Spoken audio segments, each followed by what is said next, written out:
ગુજરાતમાં રાજ્યસભાની ચૂંટણીમાં ભાજપના ચારેય ઉમેદવારોને લઈ મોટા સમાચાર સામે આવ્યા. ગુજરાતથી રાજ્યસભાના ચારેય ઉમેદવારો બિનહરીફ જાહેર થઈ શકે છે. આ બધાની વચ્ચે અપક્ષ ઉમેદવાર પરેશ મુલાણીનું ફોર્મ સમર્થન ન મળતા રદ થયું.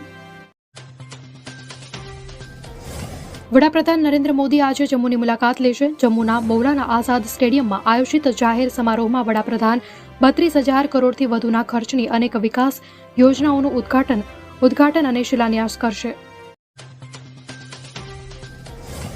વિસનગરના તરફ ખાતે ગુજરાતના બીજા નંબરના ભવ્ય શિવધામનો પ્રાણ પ્રતિષ્ઠા મહોત્સવ યોજાઈ રહ્યો છે. વાળીનાથ ધામના 14મા ગાદીપતિ મહંત જયરામગીરી બાપુએ જણાવ્યું હતું કે બ્રહ્મલીન બળદેવગીરી બાપુનું તરફ વાળીનાથ ધામ ખાતે ભવ્ય શિવધામ બનાવવાનું સ્વપ્ન સાકાર થઈ રહ્યું છે. નારાયણ સાંઈની પિતા આસારામને મળવા માટેની હંગામી જામીન અરજી કોર્ટે ફગાવી દીધી છે. નાદુરસ્ત તબિયતનું કારણ દર્શાવી તેમજ ઉંમરલાયક પિતાનું પોતે એકમાત્ર પુત્ર સંતાન હોવાની વાત આગળ ધરીને હંગામી જામીન માંગતી અરજી કરી હતી. રાજ્યપાલ શ્રી આચાર્ય દેવવ્રતનું જામનગર એરપોર્ટ ખાતે ઉષ્માભેર સ્વાગત કરાયું. રાજ્યપાલ શ્રી આચાર્ય દેવવ્રત તારીખ 20 અને તારીખ 21 ફેબ્રુઆરીના રોજ જામનગર ખાતે વિવિધ કાર્યક્રમોમાં હાજરી આપશે. જામનગર એરપોર્ટ ખાતે આગમન થતા અધિકારીગણ દ્વારા સ્વાગત કરવામાં આવ્યું હતું.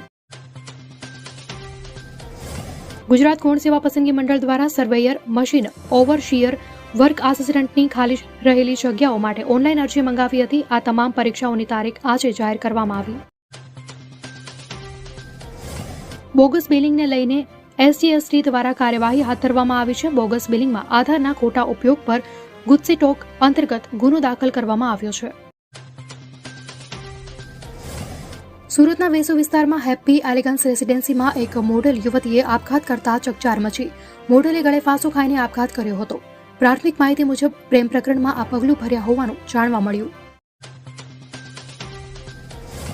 6 વારના લોકસભા સાંસદ સોનિયા ગાંધી હવે રાજ્યસભા સાંસદ બન્યા છે. મંગળવારે રાજસ્થાનમાંથી સોનિયા ગાંધી બિનહરીફ ચૂંટાઈ આવ્યા હતા.